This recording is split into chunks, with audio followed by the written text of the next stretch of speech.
Please note, we would like to make it very clear, we are totally against the form of discipline described in the articles and accounts being used on minors and non-consenting adults. Although some of these accounts are fictional, and others may be an exaggerated reality, none of them are too far from the truth of what really happened back in those days. The prime age for caning. I am referring here to proper rattan canings, boys only, on the buttocks and laid on hard. Prime can mean the age at which schoolboys were most at risk of being caned, or the age at which caning was most beneficial, or the age at which canings were of most interest to connoisseurs. I have long been puzzled by the apparent youth of those who have reported being punished in the Corporal Punishment Survey thread and elsewhere in this forum. In NZ, most boys were not exposed to the cane until the third form. A few were first exposed in the first and second forms in so-called intermediate schools. Not all districts had such schools and not all intermediates caned. Hands were usually strapped at primary school. Turds, newbies, freshers, had come from small schools to a much bigger one where they were at the bottom of the social hierarchy. They were intimidated by the change and generally feared the cane, having been fed a lot of hyperbole by all and sundry. The lucky got caned early in the school year. The rest had an anxious wait. Fourth form boys had found their feet and their fear of the cane had been replaced by a healthy respect. They were the most frequently caned, collecting mainly 1 or 2 strokes at a time. Fifth form boys probably accrued more cane strokes than fourths, as they usually got more strokes per caning than younger boys. Many fewer academic boys left at the end of the school year, from the fifth form. A few who failed the important school certificate exam repeated their fifth form year. They were among the most caned boys in the school. They were often bored and were not afforded the privileges of their peers who had gone on to the sixth form. If a teacher needed to make an example, they would often choose a tried and tested second-year fifth for a dose of the stick. Sixth and upper sixth, often called seventh, form classes were small and all students willingly at school. They were rarely caned but could count on getting 6 if they were. Interest came from the rarity and severity of the canings, and all enjoyed the notion of goody-goodies and the privileged being cut down to size. I had my first caning in the first year, Year 7, of secondary school. I was chattering in assembly and was sent to head, where I received 2 strokes across the backside. I was caned in all years thereafter, including in the lower 6th. All the canings hurt and left my backside well marked. I also received quite a few slipperings, mostly across PE shorts.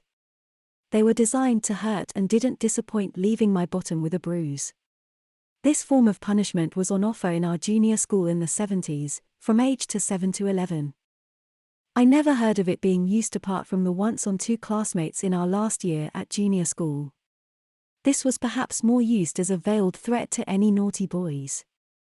When I was at school in 1970s, the cane wasn't really used in primary schools, although children of that age were sometimes hit with slippers or rulers or just slapped on the legs.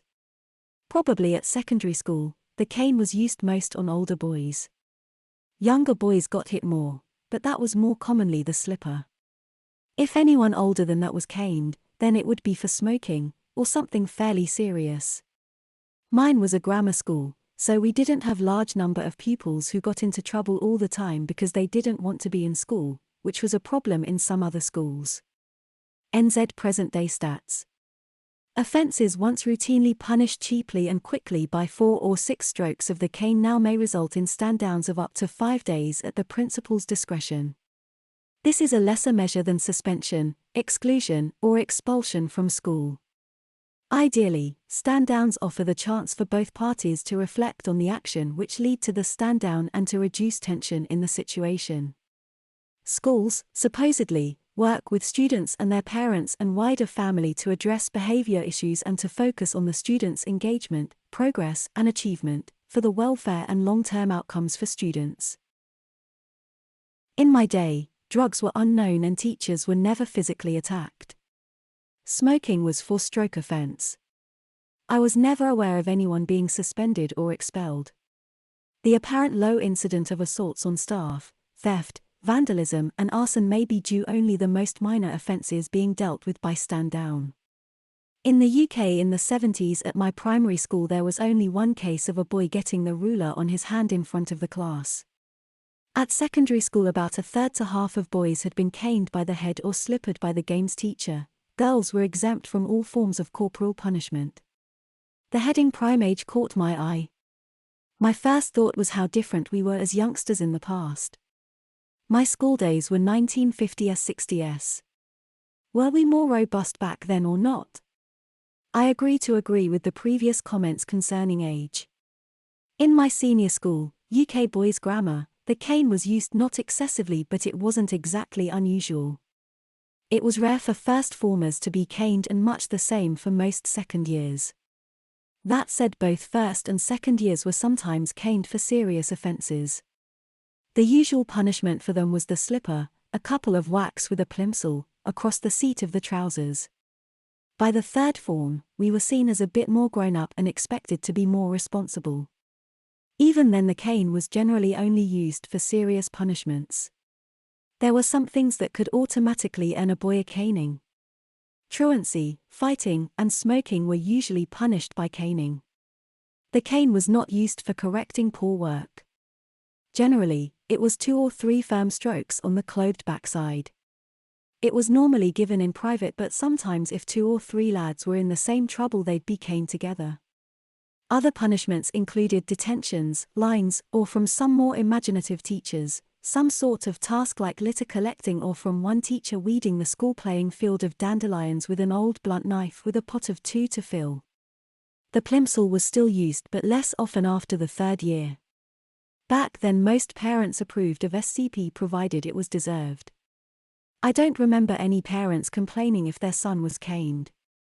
A good number of parents themselves still used some form of corporal punishment at home in the past. I received a few school canings, always deserved, that really hurt and left my bottom marked and sore for a while.